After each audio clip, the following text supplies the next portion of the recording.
Hello everyone, welcome to the thrive institute of education online classes. और आज मैं कराने वाला हूं आपको कॉन्ट्रैक्शन। और कॉन्ट्रैक्शन के बारे में आपको याद होगा, मैं पिछली क्लास में भी एक कॉन्सेप्ट लेके आया था जिसके अंदर मैंने कुछ वर्ब्स के बारे में बताया था और कुछ छोटी मोटी हेल्पिंग वर्ब के बारे में। लेकिन मैं आपको जो आज बताने वाला हूँ ये प्रॉपर कॉन्ट्रैक्शन का पार्ट है। मुझे पता लगा कि आप लोगों की क्लास बहुत अच्छी लगी, समझ आई। तो कॉन्ट्रैक्शन के पार्ट तो बहुत सारे होते हैं, तो मैंने कोशिश करी कि आज वो सारे कॉन्ट्रैक्शन एक ही चैप्टर में करा दूं ताकि आपको दिक्कत ना आए। कॉन्ट्रैक्शन के बारे में दोबारा क्लियर कर दूं, कॉन्ट्रैक्शन एक प्रकार की शॉर्ट फॉर्म्स होती हैं किसी वाक्य को बोलने के लिए, ताकि वाक्य से मेरा मतलब है किसी हेल्पिंग वर्ब को बोलने के लिए कुछ शॉर्ट फॉर्म्स होती हैं। तो आज इस पूरे चैप्टर के अंदर, पूरे लेक्चर के अंदर मैं आपको कोशिश करूंगा कि सारे कॉन्ट्रैक्शन कवर करा सकूँ और आपको आने वाले टाइम में इसके थ्रू काफ़ी मदद मिल जाए। तो चलिए ज़्यादा टाइम नहीं खराब करते हैं, देखते हैं कॉन्ट्रैक्शन किस तरह से चलते हैं। तो आइए शुरुआत करते हैं आज के चैप्टर की। जैसे कि आप जानते हैं, आज मैं आपको कराने वाला हूँ कॉन्ट्रैक्शंस। और कॉन्ट्रैक्शन यानी होते हैं शॉर्ट फॉर्म्स। आपको शायद याद हो तो मैं कुछ समय पहले भी एक क्लास लेके आया था जिसके अंदर मैंने कुछ ऐसे वर्डों के बारे में बात करी थी जो जनरली हम स्पीकिंग में बहुत ज़्यादा बोलते हैं, जैसे वो उसमें वर्ब्स भी थी हमारी। लेकिन जो मैं आज लेके आया हूँ स्पेशली, ये वो चैप्टर्स हैं जिनको हम कहते हैं हेल्पिंग वर्ब्स, यानी कि ये चैप्टर्स की, टेंसेस की, मॉडल्स की हेल्पिंग वर्ब्स होती हैं। और मैंने पूरी कोशिश करी है कि मैंने आज आपको सारे की सारी हेल्पिंग वर्ब्स कवर अप कराऊँ इस चैप्टर के अंदर। तो ये चैप्टर और ये क्लास बहुत ही काम की होने वाली है, तो इस क्लास के साथ बने रहना, क्योंकि ये काफ़ी काम आने वाली है। और ये सारी की सारी हेल्पिंग वर्ब्स जिसे हम कॉन्ट्रैक्शंस कहते हैं, शॉर्ट फॉर्म्स वाले, मैं आपको आज कराने वाला हूँ। तो शुरुआत करते हैं हम इज़ नॉट से। देखिए, इज़ नॉट को शॉर्ट फॉर्म में कहते हैं इजेंट। इज़ नॉट को हम कहते हैं इजेंट, यस। यानी कि शॉर्ट फॉर्म में इज़ नॉट अगर आपको बोलना हो तो आपको इजेंट बोलना है। आगे है हमारा आम, यानी आई एम, हल्का सा अपोस्ट्री डालना आपको, आई फिर अपोस्ट्री और उसके बाद एम, इसको हम कहते हैं आई एम। है ना, कितना आसान। चलिए देखते हैं। अगला है आरंट। आरंट यानी कि आर नॉट। आर नॉट को हम शॉर्ट फॉर्म में, यानी कि इसका जो कॉन्ट्रैक्शन होता है वो आरंट होता है, यानी AREN अपोस्ट्री डाल के आपको टी लगाना है, ये आरंट हो जाएगा। ऐसे ही हमारे प्रेजेंट के अंदर आता है डू नॉट। डू नॉट को जो अपोस्ट्री होता है वो, जो डू नॉट की जो शॉर्ट फॉर्म होती है उसे हम कहते हैं डोंट। डोंट यानी डू नॉट यानी डोंट, DON अपोस्ट्री लगा के आपको टी लगाना है, ये हो गया हमारा डोंट, है ना। इसी तरह से डजेंट होता है हमारा। डजेंट हम यूज़ करते हैं डज नॉट के लिए। डज नॉट के लिए हम डजेंट यूज़ करते हैं, है ना, कितना आसान। चलिए आगे बढ़ते हैं। आगे टेंस में जो हमारी हेल्पिंग्स और भी हैं, हैजेंट। हैजेंट पहचानिए किसका होता है, यस, हैज़ नॉट का होता है हैजेंट। और हैवंट होता है हैव नॉट का, यस, हैवंट यानी हैव नॉट। अगर आई हैव अगर मुझे बोलना हो शॉर्ट में तो ये होता आव, यस, आव, जिसको हम कहते हैं आई हैव। डिड नॉट को हम शॉर्ट में कहते हैं डिडंट।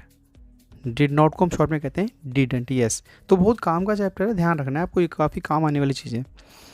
ऐसे ही हमारा हेड नोट होता है। हेड नोट को हम शॉर्ट में कहते हैं हैडेंट, यानी हेड लिखा, एन लिखा, अपोस्ट्री डाल के आपको टी लगाना है, तो ये हो जाएगा हैडेंट, यस। अब आती है आई हैड और आई वुड को हम शॉर्ट में बोलते हैं आइड। क्या बोलते हैं, आइड, यानी आई लगाना है, अपोस्ट्री लगा के आपको डी लगाना है, ये हो जाएगा आइड।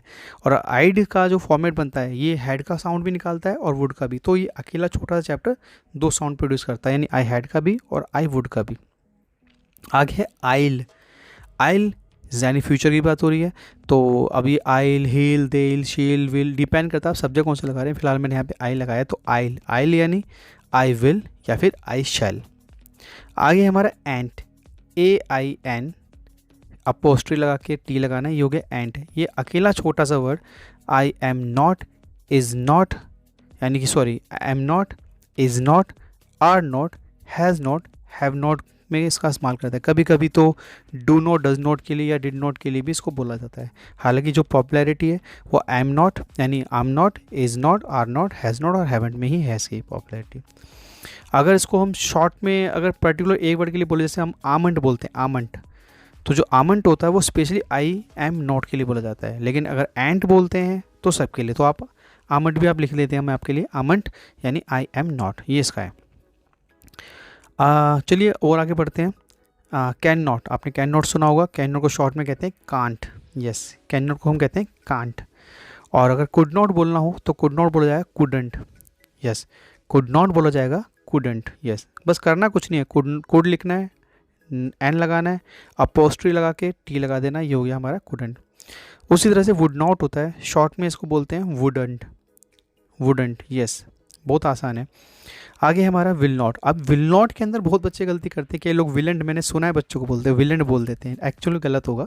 विल नॉट का जो शॉर्ट फॉर्म होता है वो होता है वॉन्ट, यस वॉन्ट, WON अपोस्ट्री लगा के टी लगाना, ये हो गया वॉन्ट, यानी विल नॉट का शॉर्ट फॉर्म होता है वॉन्ट।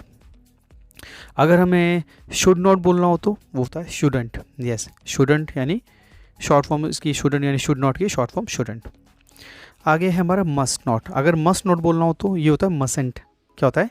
मसेंट, है ना, बोलना थोड़ा अजीब सा लग रहा है लेकिन यही इसकी शॉर्ट फॉर्म से जो बोली जाती हैं। अब ज़्यादातर लोग मस्ट नोट को शॉर्ट में मसेंट नहीं बोलते हैं, मैंने देखा ज़्यादातर लोगों ने, मतलब जो जनरल स्पीकिंग करते हैं या कंटिन्यू स्पीकिंग में है, फ्लो है उनका, तो मसेंट बोलना पसंद करेंगे।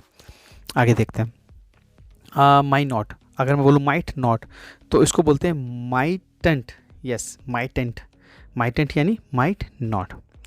अगर हम बात करें शैल नॉट की, तो जैसे विल नॉट होता है ऐसे शैल नॉट होता है, लेकिन विल नॉट का फॉर्म क्या था? विल नॉट का था वॉन्ट, ऐसे ही शैल नॉट का होता है शैंट। क्या होता है? शैंट, यस। और अगर मैं बोलता हूँ हु विल या हु शैल, हु विल या हु शैल, तो इसके लिए आता है हुल। क्या आता है? हुल। तो बड़ा इजी सा वर्ड है, तो अगर आप इनको यूज़ करेंगे तो जनरल स्पीकिंग में भी काफ़ी मदद होगी इन सेंटेंस को बनाने के अंदर। चलिए आगे देखते हैं। अगर मुझे बोलना पड़े हु इज़ या हु हैज़, हु इज़ या हु हैज़, तो उसके लिए हम क्या करेंगे? इसके लिए हम यूज़ करेंगे हुज़, यस हुज़। आगे बात करते हैं हु हैव। अगर मुझे हु हैव बोलना हो शॉर्ट में तो क्या होगा? हुव। क्या होगा? हुव, यस हुव। थोड़ा सा प्रैक्टिस करेंगे तो आपको क्लियर हो जाएगा, कोई दिक्कत नहीं आएगी इसके अंदर। आगे बात करते हैं वेयर इज़ या वेयर हैज़। देखा, अब ये दोनों वर्ड एक ही वर्ड से बनने वाले हैं, इसे हम कहते हैं वेयर्स। क्या कहते हैं? Where's, yes. आपको कुछ नहीं करना है, वेयर लिखना है, अपोस्ट्री लगा के एस लगा देनी है, हो जाएगा वेयर्स। आगे बात करते हैं यूड, यूड। अब देखिए यू लगाया मैंने, अपोस्ट्री लगा के डी लगा दिया, तो यूड। अब ये भी दो, याद है ना मैं डी के बारे में क्या बताया था? ये हैड और वुड दोनों के साउंड प्रोड्यूस करता है, तो ये बनेगा यू हैड या फिर यू वुड, यानी यू हैड या वुड बोलना हो तो अब यूड बोलें और आपका दोनों सेंटेंस बन जाएंगे। ये डिपेंड करता है आप कौन से सेंटेंस बोल रहे हैं, ये सामने वाले व्यक्ति को या लिखते वक्त आपको क्लियरफाई होगा। आगे बढ़ते हैं। मान लीजिए मैं कहता हूँ यू विल या यू शैल, तो हम उसको बोल सकते हैं, याद है ना शॉर्ट फॉर्म में अभी मैंने उसको वो नेगेटिव बताया था, लेकिन अगर शॉर्ट में डबल एल लगा देंगे तो क्या करेंगे? यू लगा के और अपोस्ट्री लगा के डबल एल लगाना, तो ये हो जाएगा यूल। क्या हो जाएगा? You'll, yes. आगे बढ़ते हैं यू आर। अगर मुझे यू आर बोलना हो तो ये होगा यूर। क्या होगा? यूर। अब यू वर यानी यू लगा के आपको अपोस्ट्री लगानी है और आर ई लिखना है, तो ये हो जाएगा यूर, यानी कि यू आर। आगे बात करते हैं यू हैव की। यू हैव को हम बोलते हैं शॉर्ट फॉर्म में यूव। क्या कहते हैं? यूव, यूव। प्रैक्टिस करेंगे आपको बड़े आसानी से क्लियर हो जाएगा। आपको यू लिखना है, अपोस्ट्री लगा के वी ई लगाना, ये हो जाएगा यू हैव। आगे बढ़ते हैं। आगे हमारा देयर इज़ या फिर देयर हैज़। देयर इज़ या देयर इज़, इसका एक ही शॉर्ट फॉर्म है, वो है देयर्स। क्या है? देयर्स। देयर लिखना है, अपोस्ट्री लगा के एस लगाना, ये हो गया आपका देयर्स, यानी देयर इज़ और देयर हैज़। अगर आपको दे आर बोलना है तो क्या होगा? देयर, यानी दे लगाना है, अपोस्ट्री लगा के आर ई, देयर, तो ये हो जाएगा हमारा दे आर। ऐसे ही अगर हमें दे हैव लगाना है तो ये होगा देव। क्या होगा? देव, यानी दे लगा के अपोस्ट्री लगा के वी ई लगाना, ये हो जाएगा दे हैव। और भी है हमारे, जैसे कि अगर हम बोलते हैं दे विल या दे शैल, तो ये होगा देल। आपको याद है विल और शैल का मैंने कहा था आपको दो डंडे खड़े करने, यानी डबल एल लगाना है, तो कोई भी सब्जेक्ट आए वो सब्जेक्ट लिखना है आपको, अपोस्ट्री लगा के वो डबल एल लगा देना, तो ये हो जाएगा वही आइल, देल, हील, विल, शील, इस तरीके से। आई बात समझ में? चलिए आगे बढ़ते हैं। आगे है हमारा वी आर। अगर वी आर बोलना हो तो ये हमारा होगा वर्ड। जैसे हमारा वाज वर्ड होता है ना, ऐसे ही वर्ड बनता है, आपको वी लगाना है, अपोस्ट्री लगे आर ई लगा देना, ये बन जाएगा वर्ड।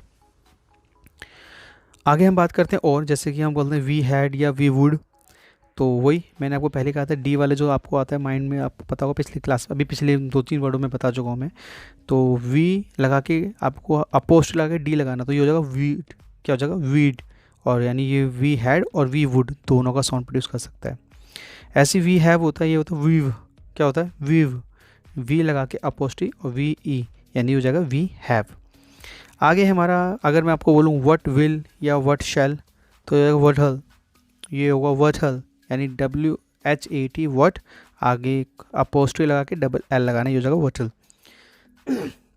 कुछ वर्ड ऐसे होंगे जो आपने जनरली नहीं बोले होंगे, तो थोड़ा सा प्रैक्टिस करोगे तभी वो आपको क्लियर हो पाएंगे। चलिए आगे बढ़ते हैं। और हाँ, मैं भी इंग्लिश जैसे कहते हैं ना, अंग्रेज नहीं हूँ, तो एक्सेंट जो होते हैं अंग्रेज़ों के थोड़े डिफाइन अलग होते हैं। तो इसे हम कह सकते हैं, हर दुनिया में हम जितने भी इंडियंस हैं, जो इंग्लिश के जिसकी अपनी भाषा नहीं है या इंग्लिश नहीं बोलता है या सीख रहा है, तो हर हर किसी को एक प्रॉब्लम होती है, जिसे हम कहते हैं MTI। मतलब होता है मदर टंग इन्फ्लुएंस।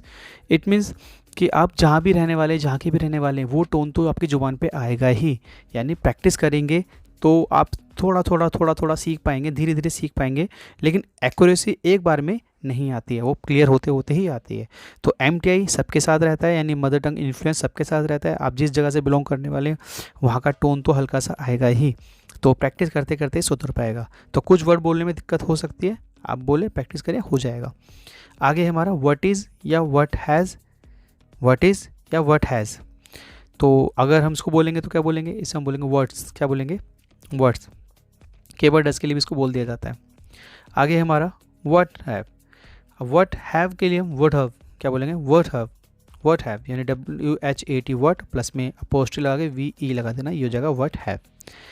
आगे हमारा वाज नॉट को हम शॉर्ट में बोलते हैं वाजंट। क्या बोलते हैं, वाजंट, यानी वाज लगाना है, N लगाना है, अपोस्ट्रोफी लगा के T लगा देना, ये हो जाएगा हमारा वाजंट। उसी तरीके से वर नॉट होता है, वर नॉट को हम शॉर्ट में बोलते हैं वरंट। क्या बोलते हैं, वरंट, यानी WERE वर, N लगाना है, उसके साथ में अपोस्ट्रोफी लगा के T लगा देनी है, ये हो जाएगा हमारा वारंट। आगे बात करते हैं इट इज़ या इट हैज़, इन दोनों के लिए हम बोलते हैं इट्स। यस, इट्स बहुत आसान है, इट लगाना है, अपोस्ट्रोफी लगा के S लगा देना है, ये हो गया आपका इट्स। आगे बात करते हैं इज़ नॉट यानी इज़ंट यानी आपको इस लगाना है, N लगाना है, अपोस्ट्रोफी लगा के T लगा देना है, ये हो जाएगा आपका इज़ंट यानी इज़ नॉट। बात करते हैं शुड हैव को हम बोलते हैं शुड हैव यानी शुड लगा के आपको कोमा लगाना, अपोस्ट्रोफी लगानी है और VE लगा देना, ये होगा शुड हैव, यानी शुड का साउंड निकलेगा। ऐसे आता है हमारा शुड नॉट हैव, ये शुडंट हैव, ये होगा शुडंट हैव, यानी शुड नॉट यानी शुड बोलना है, N लगा के अपोस्ट्रोफी लगाना है, फिर T लगाना, फिर हैव लिख देना, ये हो जाएगा शुडंट हैव। तो शुड नॉट हैव का शॉर्ट फॉर्म बन जाएगा। ये ऑलमोस्ट सारी की सारी हेल्पिंग वर्ब्स हैं जो हम जनरली अपनी स्पीकिंग में यूज़ करते हैं, ग्रामर के कॉन्सेप्ट में आती हैं, जनरल इंग्लिश में बोली जाती हैं, लिखी जाती हैं, पढ़ी जाती हैं, तो ये सबसे ज़्यादा कॉमन है। जैसे, और ये ध्यान रखना है, ये प्रैक्टिस करने से ये आपको, वैसे तो इसमें मोस्टली ये वर्ड ईजी हैं, बस थोड़े बहुत ही हैं जो थोड़े टिपिकल से लगेंगे, जो हमने ये तो प्रैक्टिकली बोला नहीं है कभी, या फिर हमने कभी उस पर ध्यान नहीं दिया, तो छोटी मोटी दिक्कत आएगी। वो दिक्कत मैं आपको ऑलरेडी बता चुका हूँ, वो दिक्कत आएगी MTI यानी मदर टंग इन्फ्लुएंस। आप जिस जगह भी रहने वाले हैं, जहाँ से बिलोंग करते हैं, वो टोन तो ज़ुबान पे आएगा ही, लेकिन धीरे धीरे प्रैक्टिस करते करते ये क्लियर हो जाएगा, इसमें आपको कोई दिक्कत नहीं आएगी। आप वीडियो को 1 बार नहीं, 2 बार नहीं, 10 बार देखिए।